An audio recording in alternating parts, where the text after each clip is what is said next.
Society is on a manhunt for happiness.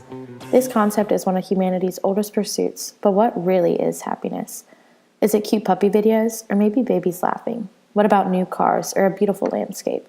Or is happiness food, accomplishments, and love? According to many psychologists, to be happy means to take delight in small things and count our blessings. Happiness is not something a person can pursue, although many say the one thing they want most in life is happiness. Too often our society looks at money as the golden ticket to being happy. In one study, MRI brain imaging showed proof that our brains stimulated more pleasure when tasting the same wine labeled at a higher price. Many believe that if their bank accounts were just a tad bit loftier, 20% to be exact, they would be happier. This could be due to many factors of being able to buy more, pay off bills, and even feel less stressed about financial situations. It is well known that not having enough money for basic necessities creates unhappiness. So the real question is, does having money create happiness? People are prone to having a money illusion. That is, they believe money is the answer to anything, including that quest for happiness. In this consumer-based world, economic status is a driving factor in many realms. Neighborhoods, careers, politics are all shackled by a dollar sign. So much investment is put into earning money that many other enjoyable areas are neglected, such as health and family. Princeton notes, people with above average incomes are relatively satisfied with their lives, but are barely happier than others in moment-to-moment experience. They tend to be more tense and do not spend more time in particularly enjoyable activities. The lack of leisure time can be noticed in government statistics.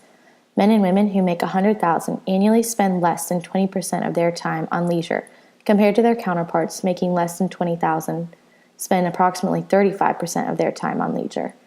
Despite this weak relationship, society still remains motivated to earn more money. Our materialistic culture is driven by economic motives. We are ambitious and obsessed with making it to the next level. This desire reflects our human nature of comparisons and wanting to have a certain persona. We constantly believe having more things and showing off the money in our bank account makes us significant and better off. What really is the point of having more money and more possessions? Does having these things truly have an effect on the quality of our lives? Why has capitalism coined happiness as having money? Society must come to realize there are no positive correlations between money and happiness. We must stop yearning for affluence and focus on points of actual happiness. There is a fine line between what people think makes them happy and what actually makes them happy.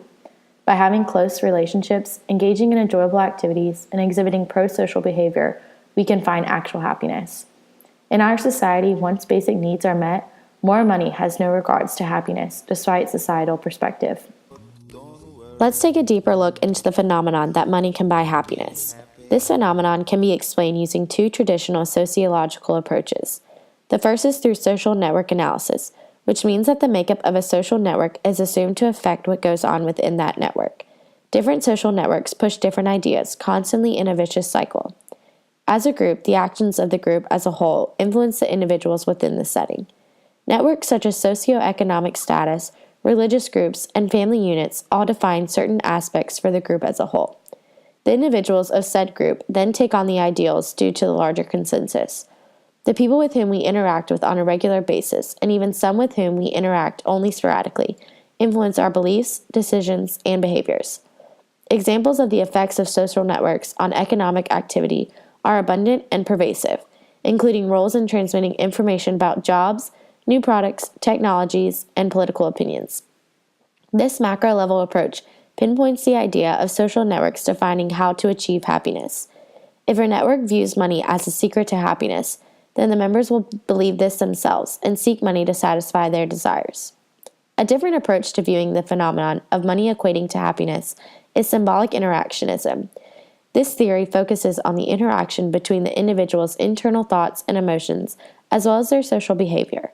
More specifically, symbolic interactionism emphasizes that human behavior is influenced by definitions and meanings that are created and maintained through interactions with others. Micro-level interactions with the outside world create the foundation for social structures. In this phenomenon, symbolic interactionism plays a role because a person views material objects as a source of happiness due to internal comparisons and judgments. The objects then serve as symbols for how they desire to interact with others. We assign more worth and value to items of greater price, and the cycle repeats. Materialism plays a major role in our society. It has become increasingly important to have the right clothes and newest technology items, which contributes to people being busy doing work because they need money to afford these types of items. Everyone knows the feeling when we have something that someone else wants, but we cannot have it. It gives a boost to the ego and a sense of pride in one's own achievement. Sociologist W.I. Thomas emphasized the importance of definitions and meanings in social behavior and its consequences. He suggested that humans respond to their definition of a situation rather than to the objective situation itself. Therefore, situations that we define as real become real in their consequences. The interactions individuals have shape personal beliefs and ultimately form their definition of happiness. The phenomenon that money can buy happiness can be viewed from two separate lenses. The first looks at how the macro level directly influences individuals. The America that we live in pushes materialism on us since the day we're born. Even as children, we grow up watching happy kids with shiny new things on TV, wanting to be just like them. According to David Segal, commercial producers focus in on children specifically, knowing full well that children are like sponges, absorbing everything they hear and see. The notion that money buys things and things bring us joy is instilled in us at such a young age. Quite frankly, this simple concept shapes who we are. We are the embodiment of the consumerist ideals that our society holds too dear. Studies have shown, time and time again, that money doesn't buy happiness, and that the accumulation of wealth in no way increases a person's satisfaction in life. Even still, we internalize our dollar-sign-saturated culture, becoming the person that society wants us to become. This macro-level cluster sets the standards for each individual in the group. As noticed previously, this large-scale group can be formed by religious ideals, workplaces, and even socioeconomic status. Each of these subsets sets the tone for the members. It is the group as a whole that chooses the definition of happiness.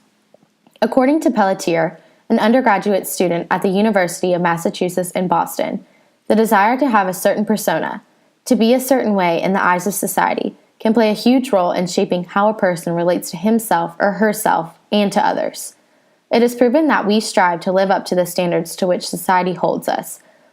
If a person's society consistently sits on the notion of money equating to happiness, then the individuals within that society will believe the same idea. We want to fit in with those around us. It is apparent in our materialistic culture that the cycle continues by society as a whole influencing its individual constituents. Once we have internalized this message, it is incorporated into everything we do. The thought we keep to ourselves, the conversations we have with friends, and the art and media that we produce for mass consumption. This micro to macro level influence continues the cycle. Our thoughts affect the way we interact with families and friends. Our conversations further enforce the concept of store-bought happiness. Our media even further instills this idea into the minds of the people who are consuming it. On the individual level, if we pursue money for a source of happiness and influence those around us that money leads to happiness, then we will drive the materialism concept and influence our society. The macro-sociological factors that affect us are internalized and become the micro-sociological factors that affect our day-to-day lives. The way we live our lives in turn determines the values that we as a society hold as a standard of living. In terms of money and happiness, we consume media that pushes the idea that money buys happiness. We grow up believing this doctrine, allowing it to rule our lives and our search for happiness.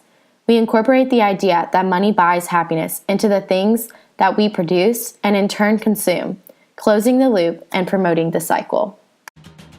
Using sociological imagination, we are able to see the direct implications of the phenomenon of money buying happiness. We constantly see people whom seem to be living their best life and want what they have. Our perceptions of happiness are skewed based on the media we consume as well as the people we surround ourselves with. We see others with brand name clothes, the newest iPhone, and the hottest car and think if only we had those things, we'd be content. So we get a second job to have just a little more change in our pockets to splurge on that new phone, only to be pissed when a new generation comes out and is better than what we just purchased. Recognizing that this kind of thinking is a vicious cycle will help us break the notion that money buys objects and these objects will make us happy. Once we have deviated from this mindset, we can interact with our families and close friends, furthering the effect on a society. This pursuit of happiness is a form of social control. The things we think will bring us happiness are social constructions ingrained in larger social structures. We are encouraged to believe that certain things will make us happy, but we must ultimately come back to the truest definition of happiness. To be happy is to enjoy the little things in life, to appreciate the people in our lives, to focus on the present, and to take action steps towards our goals and consider action itself a mark of success. We cannot forget, once basic needs are met, more money has absolutely no regards to happiness, despite our societal perspective.